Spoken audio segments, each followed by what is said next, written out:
بسم اللہ الرحمن الرحیم۔ الف لام میم، الف لام میم۔ مفسرین کرام نے ان حروف کی تشریح کرتے ہوئے متعدد اقوال تحریر فرمائے ہیں۔ میرے نزدیک احسن قول یہ ہے کہ علم اور دیگر حروف مقطعات سربین اللہ اور رسول ہیں۔ یہ وہ راز ہیں جو اللہ تعالیٰ اور اس کے رسول صلی اللہ علیہ وآلہ وسلم کے درمیان ہیں۔ بعض اوقات یہ حروف خود اپنے اسرار کو اولیاء کرام سے بیان کر دیتے ہیں، جیسے یہ حروف اس ذات پاک سے گویا ہوتے تھے جس کی ہتھیلی میں کنکریوں نے اللہ تعالیٰ کی تسبیح بیان کی تھی۔ ذالک الکتاب لا ریب فیہ ھدی للمتقین، یہ ذیشان کتاب ذرا شک نہیں اس میں، یہ ہدایت ہے پرہیزگاروں کے لیے۔ تفسیر: اس سے مراد قرآن کریم ہے۔ ذالک اگرچہ عام طور پر اس مشار الیہ کے لیے استعمال ہوتا ہے جو دور ہو، لیکن ایسے مشار الیہ کے لیے بھی استعمال ہوتا ہے جو نزدیک ہو لیکن اپنی شان اور رتبے کے اعتبار سے بلند اور دسترس سے دور ہو۔ اس لیے ترجمے میں قرب حسی اور بعد رتبی دونوں کا لحاظ رکھتے ہوئے ترجمہ کیا گیا ہے، یہ ذیشان کتاب۔ یہ نہیں فرمایا کہ لا ریب فیہ کہ اس میں شک نہیں کیا جاتا، کیونکہ اس پر شک و شبہ کی گرد اڑنے والوں کی نہ تب کمی تھی نہ اب ہے، بلکہ فرمایا لا ریب فیہ یعنی اس کے واضح دلائل، اس کی روشن تعلیمات، اس کے بیان کردہ تاریخی واقعات اور اس کی پیشن گوئیاں حق و صداقت کے وہ بلند مینار ہیں جہاں شک و شبہ کا غبار نہیں پہنچ سکتا۔ اگر کوئی شبہ کرتا ہے تو یہ اس کی اپنی کہج فہمی اور کور ذوقی ہے۔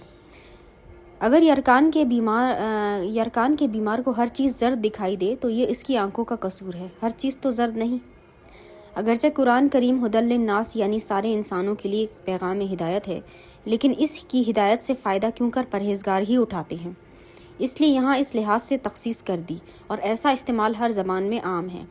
تقویٰ کا لغت میں تو یہ معنی ہے یعنی نفس کو ہر ایسی چیز سے محفوظ کرنا جس سے ضرر کا اندیشہ ہو۔ عرف شرع میں تقویٰ کہتے ہیں ہر گناہ سے اپنے آپ کو بچانا۔ اس کے درجے مختلف ہیں، ہر شخص نے اپنے درجے کے مطابق اس کی تعبیر فرمائی ہے۔ میرے نزدیک سب سے مؤثر اور آسان تعبیر یہ ہے، یعنی تیرا رب تجھے وہاں نہ دیکھے جہاں جانے اس نے تجھے روکا ہے، اور اس مقام سے تجھے غیر حاضر نہ پائے جہاں حاضر ہونے کا اس نے تجھے حکم دیا ہے۔ الذین یؤمنون بالغیب ویقیمون الصلاۃ ومما رزقناہم ینفقون۔ الذین وہ جو یؤمنون ایمان لاتے ہیں، بالغیب غیب پر، ویقیمون اور وہ قائم کرتے ہیں، الصلاۃ نماز، ومما اور اس سے جو رزقناہم رزق دیا ہم نے، ینفقون وہ خرچ کرتے ہیں۔ ترجمہ: وہ جو ایمان لائے ہیں غیب پر اور صحیح ادا کرتے ہیں نماز، اور اس سے جو ہم نے انہیں روزی دی خرچ کرتے ہیں۔ تفسیر: یہاں سے المفلحون تک ان متقین کی علامات بیان کی گئی ہیں جو قرآن کی ہدایت سے بہرور ہوتے ہیں۔ ان کی پہلی علامت یہ ہے کہ وہ غیب پر ایمان لاتے ہیں۔ ایمان کا معنی ہے محکم یقین، اور غیب ہر اس چیز کو کہتے ہیں جو ظاہری حواس کی رسائی سے بلند اور عقل کی سمجھ سے بالاتر ہو، مثلاً وہی، فرشتے، قیامت، جنت، دوزخ اور خود ذات الہی۔ یہ سب ایسی چیزیں ہیں جو نہ آنکھوں سے دیکھی جا سکتی ہیں اور نہ عقل سے سمجھی جا سکتی ہیں۔ ان کے جاننے کا فقط ایک ذریعہ ہے اور وہ نبی کی ذات گرامی ہے۔ اس کی زبان حق ترجمان سے جو کچھ نکلے اس پر انسان محکم یقین رکھے۔ اس لیے ایمان بالغیب کو تقویٰ کی اولین شرط قرار دیا گیا ہے۔ ان چیزوں کے علاوہ شریعت اسلامیہ کے وہ احکام جن کی حکمتوں کے سمجھنے سے انسانی عقل ابتدا میں قاصر رہتی ہے، یا وہ اشارات جو اس کے ذاتی مفاد یا اس کے گروہی اور محدود وطنی منافع کے خلاف ہوتے ہیں، تو ایسے حکموں کو تسلیم کرنا بھی ایمان بالغیب میں داخل ہے۔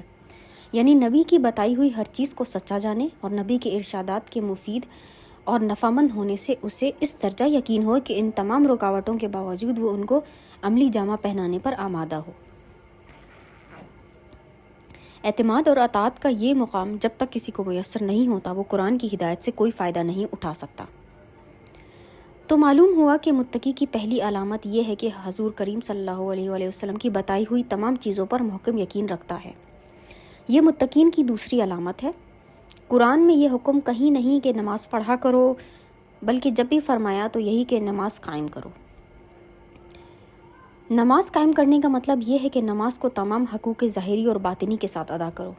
نماز کے ظاہری حقوق تو یہ ہے کہ سنت نبوی کے مطابق صلی اللہ علیہ وآلہ وسلم تمام ارکان بجا لائے جائیں، اور باطنی حقوق یہ ہیں کہ تو خضوع و خشوع میں ڈوبا ہوا ہو اور احسان کی کیفیت طاری ہو، یعنی تو محسوس کر رہا ہو کہ کانک طرح گویا تو اپنے معبود کو دیکھ رہا ہے، ورنہ کم از کم اتنا تو ضرور ہو کہ تیرا رب تجھے دیکھ رہا ہے۔ اس ذوق و شوق سے ادا کی ہوئی نماز ہی وہ نماز ہے جسے دین کا ستون اور مومن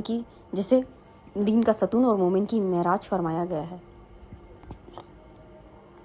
لغت میں رزق کہتے ہیں حصہ اور بخشش کو، خواہ حصی ہو یا معنوی، مال، اولاد، علم و معرفت، اس لحاظ سے سب رزق ہیں، اور یہاں بھی رزق کا یہی لغوی معنی مراد ہے۔ اس آیت سے پتہ چلا کہ جو کچھ کسی کے پاس ہے، مال و جاہ ہو، علم و عرفان ہو، کسی کا اپنا نہیں بلکہ سب اللہ تعالیٰ کا دیا ہوا ہے۔ نیز اللہ تعالیٰ کی خوشنودی اس میں ہے کہ وہ اس میں بخل نہ کرے، بلکہ جو ان نعمتوں سے محروم ہیں ان میں تقسیم کرتا رہے۔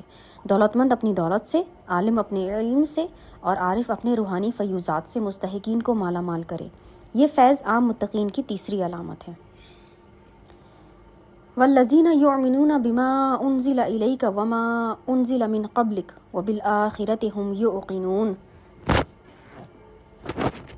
والذین، اور وہ جو، یؤمنون، ایمان لاتے ہیں، بما، اس پر جو، انزل، نازل کیا گیا، الیک، طرف آپ کے، وما، اور جو، انزل، نازل کیا گیا، من قبلک، آپ سے پہلے، وبالآخرۃ، اور آخرت پر، ہم، وہ، یوقنون، یقین رکھتے ہیں۔ ترجمہ، اور وہ جو ایمان لائے ہیں اس پر، اے حبیب صلی اللہ علیہ وآلہ وسلم، جو اتارا گیا ہے آپ صلی اللہ علیہ وآلہ وسلم پر، اور جو اتارا گیا آپ سے پہلے اور آخرت پر بھی وہ یقین رکھتے ہیں۔ تفسیر۔ اس سے یہ بات واضح ہو گئی کہ وہ لوگ جو انسانی رشد و ہدایت کے لیے آسمانی وحی کے قائل ہی نہیں بلکہ اپنی عقل کو ہی اپنی رہنمائی کے لیے کافی سمجھتے ہیں، یا وحی کے قائل تو ہیں لیکن بعض کو مانتے ہیں اور بعض کا انکار کرتے ہیں، وہ قرآنی ہدایت سے فائدہ نہیں اٹھا سکتے۔ یہ چوتھی علامت ہے۔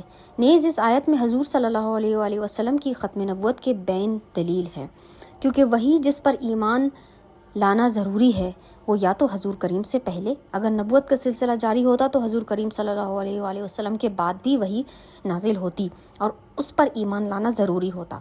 اس صورت میں آیت یوں ہوتی، وما انزلنا من قبلک وما ينزل من بعدک۔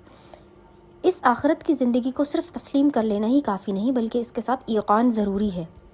ایقان کہتے ہیں یعنی علم کی وہ پختگی جس میں شک و شبہ کا گزر نہ ہو، اور جب کسی چیز یا حقیقت کا علم اتنا پختہ ہو جاتا ہے تو وہ عقل، دل اور ارادے کو مسخر کر لیتا ہے۔ انسان اس کے خلاف نہ کچھ سوچ سکتا ہے اور نہ کچھ کر سکتا ہے۔ جب روز و جزا کے ساتھ کسی کا علم و یقین اس مرتبہ پر پہنچ جاتا ہے تو وہ عمل کی شاہراہ پر ہر قدم اٹھانے سے پہلے وہ ان نتائج کا اندازہ لگا لیا کرتا ہے جو اس پر مرتب ہونے والے ہیں۔ ہمیں اپنے قول و عمل میں جو افسوسناک تضاد دکھائی دے رہا ہے اس کی وجہ یہ ہے کہ ہمیں قیامت پر وہ ایقان نہیں جو اپنی قوت سے ہمارے عمل کو ہمارے قول سے ہم آہنگ کر دے۔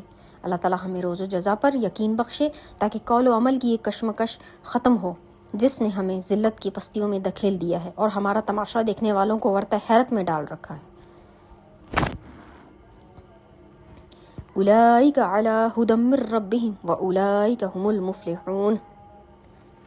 اولئک، یہی لوگ ہیں، علی ھدی، ہدایت پر، من ربہم، اپنے رب کی طرف سے، واولئک، اور یہی لوگ ہیں، ہم، وہ، المفلحون، جو فلاح پانے والے ہیں۔